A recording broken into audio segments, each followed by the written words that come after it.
السلام علیکم ورحمۃ اللہ وبرکاتہ۔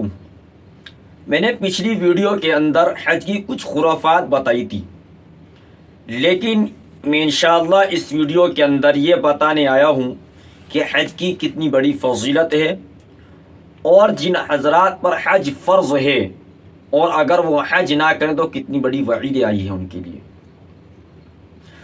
دعا کریں کہ اللہ رب العزت صحیح کہنے کی اور ہم سب کو ان باتوں پر عمل کرنے کی توفیق عطا فرمائے۔ ویڈیو شروع کرنے سے پہلے میں تمام حضرات سے درخواست کرنا چاہتا ہوں کہ جو اس ویڈیو پر جو اس چینل پر سب سے پہلے آئے ہیں تو اس چینل کو وہ ضرور سبسکرائب کریں تاکہ نئی آنے والی ویڈیو آپ کو سب سے پہلے ملتی رہے، اور ویڈیو کو پورا دیکھ کر آگے ضرور شیئر کر دیا کریں، کیونکہ حج کا مہینہ ہے اور ہو سکتا ہے کہ لوگ شوق بھی رکھتے ہوں گے حج پر جانے کے لیے، بہت سارے دعا بھی کرتے ہیں اپنے لیے، تو اسی لیے آپ سے درخواست ہے کہ آپ اس ویڈیو کو زیادہ سے زیادہ شیئر ضرور کریں۔ دیکھیے، ہم نے ایک حدیث سنتے ہوئے آ رہے ہیں اور آپ نے بھی سنی ہوگی کہ جب حاجی جی حج کر کر واپسی اپنے گھر کو آتے ہیں تو حج کرنے کے بعد وہ ایسے ہو جاتے ہیں جیسے کہ آج ہی اس کی ماں نے اس کو جنم دیا ہو۔ آپ نے سنا ہوگا، لیکن یہ حدیث پوری نہیں ہے۔ پوری حدیث دیکھیے کتنی پیاری حدیث ہے، آگے حدیث کے کیا الفاظ ہیں گے۔ ہم نے صرف اتنا سنا کہ حج کرنے کے بعد بندہ ایسا ہو جاتا ہے جیسے آج ہی اس کی ماں نے اس کو جنم دیا ہو، لیکن آگے حدیث کیا کہہ رہی ہے کہ جب حاجی جی اپنے گھر سے نکلتے ہیں، جب کوئی بندہ حج کرنے کے ارادے سے اور گھر سے نکل گیا، گھر کے نکلنے کے بعد 3 دن کے بعد اللہ تبارک و تعالی اس کے تمام گناہوں کو معاف فرما دیتا ہے، اس کے تمام گناہوں کی مغفرت فرما دیتا ہے۔ کتنی پیاری حدیث ہے کہ 3 دن کے بعد ہی بندے کی مغفرت ہو رہی ہے۔ ابھی حاجی جی نے اپنا سامان ہوٹل میں صحیح طریقے سے لگایا بھی نہیں، کیونکہ 2-3 دن تو ویسے انسان کے لگ جاتے ہیں۔ ابھی حاجی جی نے اپنا سامان ہوٹل کے اندر صحیح طریقے سے رکھا بھی نہیں، اور اللہ نے حج کی برکت سے تمام گناہوں کو معاف فرما دیا۔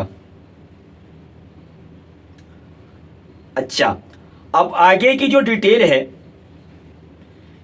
کہ 3 دن میں تو بندے کی مغفرت ہو گئی، اب آگے کی جو 35 یا 37 دن جو باقی ہیں ان میں کیا ہوگا؟ بندے کی مغفرت تو ہو گئی، ابھی باقی کے جو دن بچے ہیں 35-37 دن، اس کے اندر کیا ہوگا؟ صحابہ نے پوچھا کہ اللہ کے رسول صلی اللہ علیہ وسلم، جب آپ فرما رہے ہیں کہ بندے کی 3 دن کے اندر مغفرت، 3 دن کے بعد، اور اب یہ جو باقی دن بچے میں کیا ہوگا؟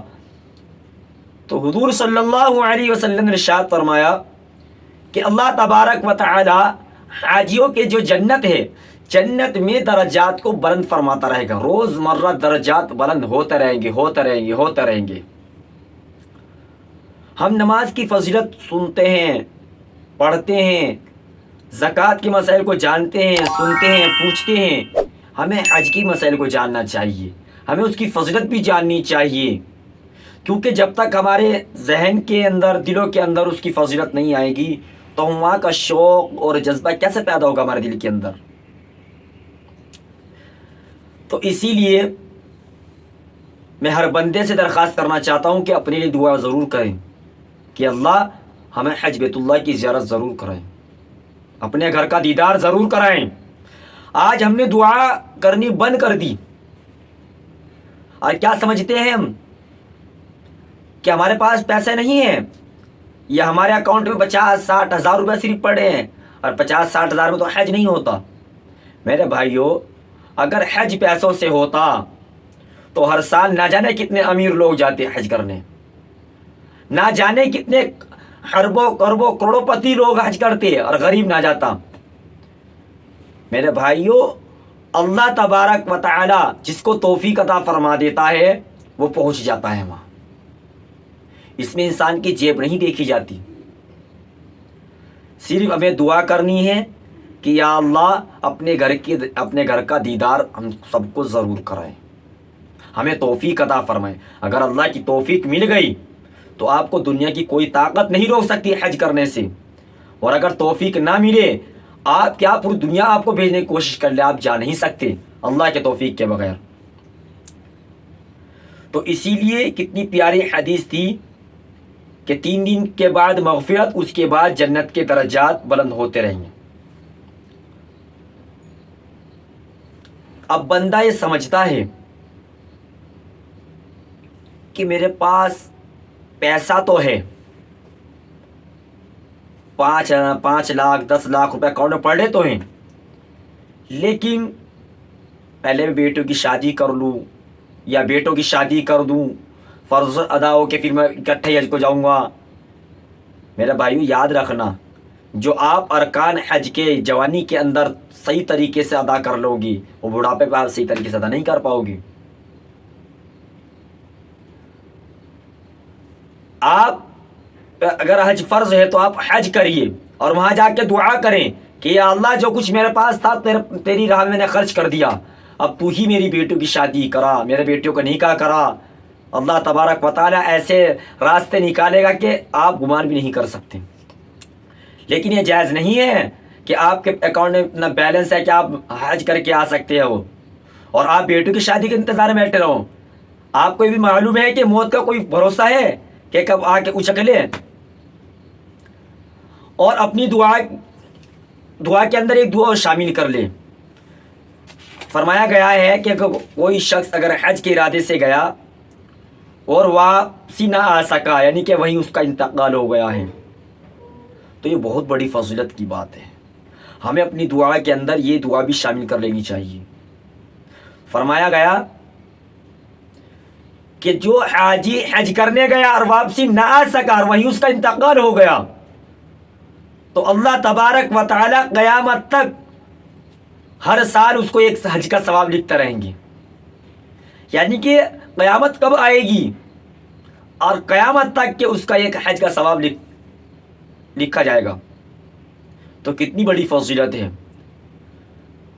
اچھا، میں بتا رہا تھا کہ حج فرض ہونے کے بعد اگر کوئی بندہ حج کرے تو پھر یاد رکھ لینا کہ اس کے ایمان کی کوئی گارنٹی نہیں ہے.